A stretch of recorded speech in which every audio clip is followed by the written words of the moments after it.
Добре дошли на всички. Благодаря ви, че уважихте нашата покана за тази пресконференция, защото ни предстои едно от традиционните хубави летни събития, които се провеждат в община Враца. И това е Международният фестивал за древни култури Слънцето на Тодорка, който създадохме преди 3 години с добро желание, с много положителни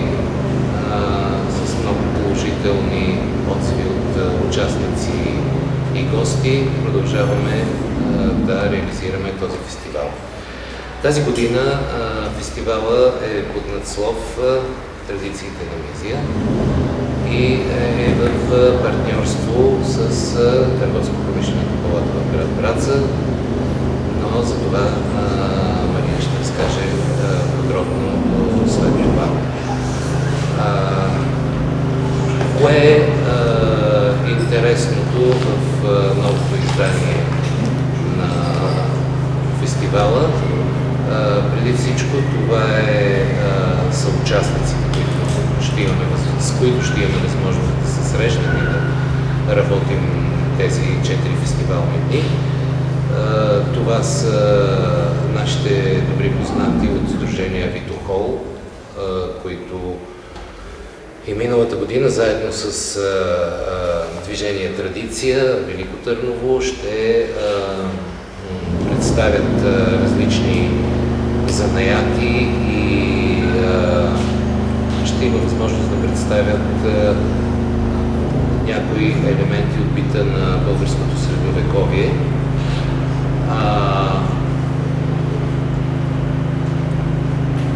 Секунда, помолете да спрат шума.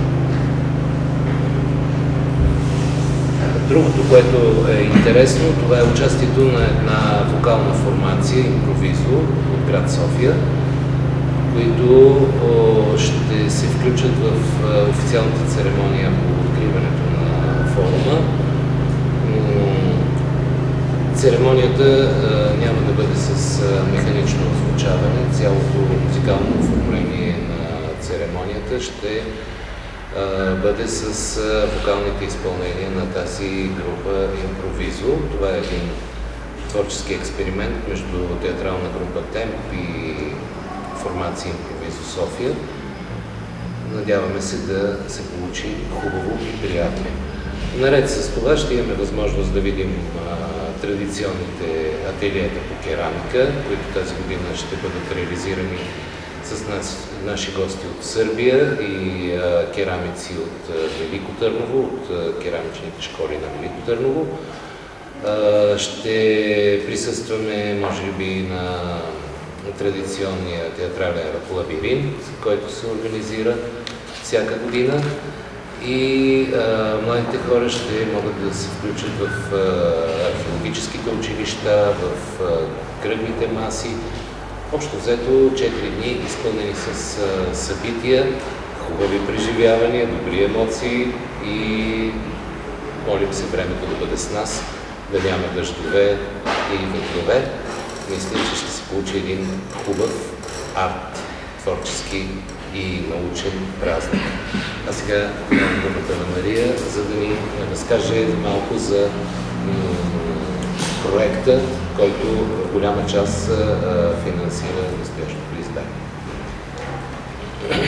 Здравейте от мен. Аз искам да благодаря първо на община Враца, на Младежки дом Враца, на Регионален исторически музей за доброто партньорство и с така подхождаме към този фестивал с твърдата увереност, че ще се получи нещо интересно, много така и от научна гледна точка доста познавателно и искрено се надяваме, че в бъдеще ще продължи тази традиция и дай Боже да се срещнем отново на поне на 20-я пореден фестивал от този род. Сега малко повече за самия фестивал. Разбрахте от Жоро, че той е част от проектното предложение, което спечели по България Интерек ПЕТА Румъния България 2014-2020 година договор. Проектът се казва Дунав мога да те чуя, няма да те забравя, мога да те видя, ще те запомня, мога да те пресъздам и да те разбера. Малко дълго заглавие, затова така се позволявам да го цитирам точно. В този проект е заложено изпълнението на този фестивал. Там идва и финансовата и екипна подкрепа на личните издания на фестивала. Аз искам да кажа няколко думи за това кои ще бъдат потенциалните участници на фестивала. Очакваме нашите колеги по проекта от Русе, от Регионалния исторически музей в Русе, занаятчии от Русе, както и от Крайова, от Румъния. Основно фестивалът ще е насочен към широката публика, но тя ще има и така тесен научен характер. Той ще има така тесен научен характер. Предвиждаме една кръгла маса, която сме нарекли традицията на Мизия. Не напразно сме дали това заглавие, тъй като до този момент се изпълняват изследвания в областта на традициите, които са в областта, по течението на река Дунав от двете страни на реката, в направление бижутерство, керамика, дървообработване, гранчарство, бродерия. И точно това ще бъдат основните точки в първата част на тази кръгла маса, т.е. да видим какви са резултатите от изследванията, тези традиции на Мизия да бъдат идентифицирани, след което от Регионалния исторически музей ще направят едно обобщение на начините, по които тези традиции биха могли да бъдат опазени в бъдеще. Какво още бих могла да кажа за фестивала? Официалното откриване на фестивала ще бъде на 22 вечерта. Да, виждате от програмата от 20 часа и 30 минути. Официалната церемония по откриването.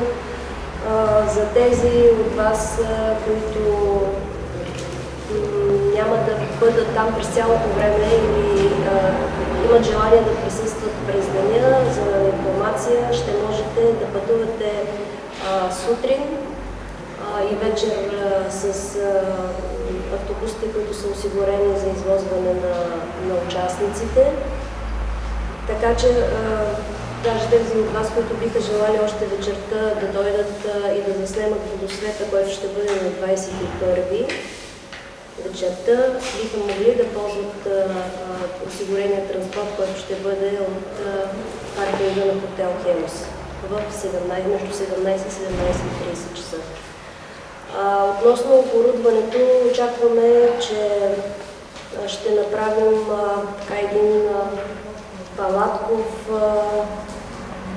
обича да го казва град, да, защото той ще си има всичко необходимо. Там ще има ток, туалетни, снегосъбиране, палатки, разбира се, оборудване, минерална вода, храна за участниците. Така че сме се погрижили да бъдат задоволени всички нужди на участниците в този фестивал. Разбира се, няма да бъде абсолютен комфорт, който би могъл да бъде в града, да кажем, но все пак това е на открито. Да не забравяме, че в непосредствена близост се намират археологическите разкопки.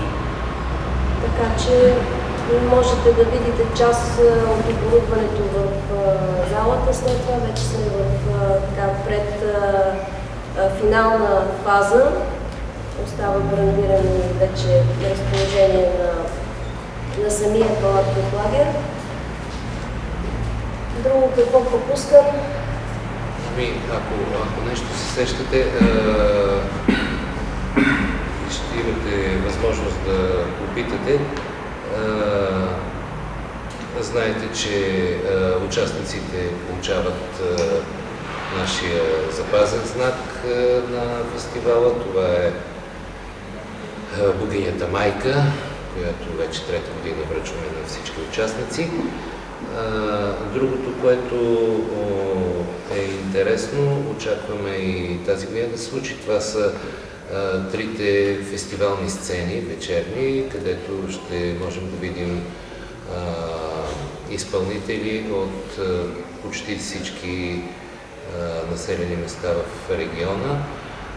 Те са официално поканени от кметството в село Охотен за участие в тези фестивални сцени. Разбира се, това е формата на този фестивал. Не се изчерпва с един фестивален ден, там има и фестивална нощ. Очакваме да имаме изпълнители на китара, вокални изпълнители в почти всички жанрове. Общо взето наистина ще се получи, надяваме се, един интересен арт-форум. Ще прекъсна паралелно с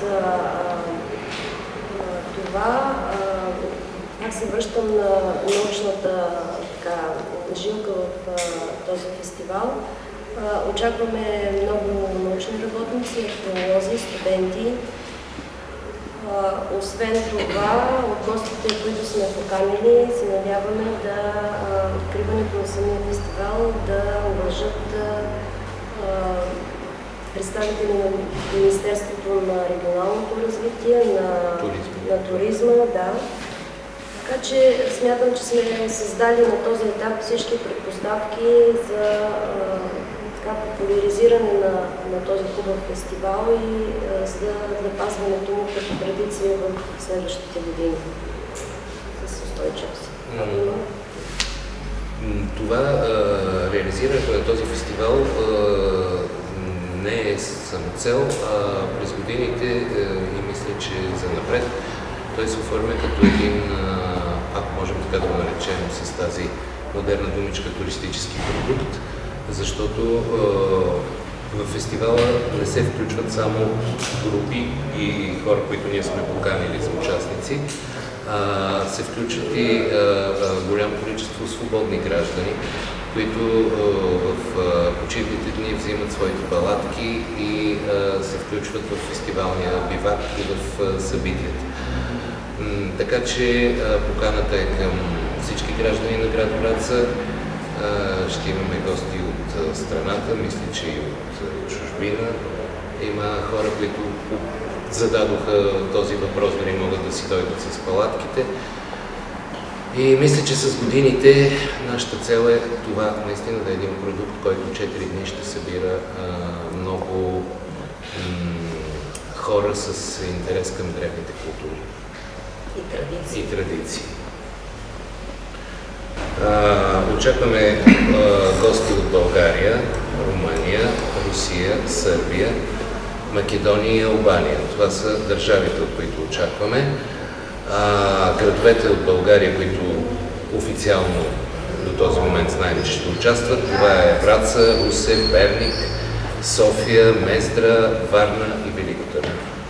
Както виждате, това са големите градове с традиции в тези неща и с отношение към подобен вид събития. А студенти и научни работници от кои университети? От Софийския университет и УНСС. Софийския университет и УНСС. Археолозите, които ще участват в кръглите маси, в момента не мога да цитирам от кои институции са. Тук е момента да поднеса извиненията на третия член на нашия екип, Жоро Венецовски, който е в момента на обекта в Охотен, подготвят терените за фестивала и нямаше възможност да бъде тук. Но помоля да ви предам, че всички въпроси, които имате в неговата сфера исторически, можете да позвоните на неговия телефон и той ще... Защото в близките дни той май няма да си идва, ще остане там. Самия бивак ще бъде в 3 части, самия фестивален бивак. Той ще си има обща част, която ще бъде от информационен център, офис, въпросните големи палатки, които Очакваме да ни бъдат предоставени от Военния университет в Търново. Те ще бъдат тъй наречения център на фестивалния бювет, където всички ще имат достъп. След това ще има един сектор, който ще бъде за с палатки и базите на участниците и ще се остави достатъчно голямо място за палатки на свободни участници и паркинг. Защото и паркинга е едно от нещата, които пътя е в абсолютно приличен вид.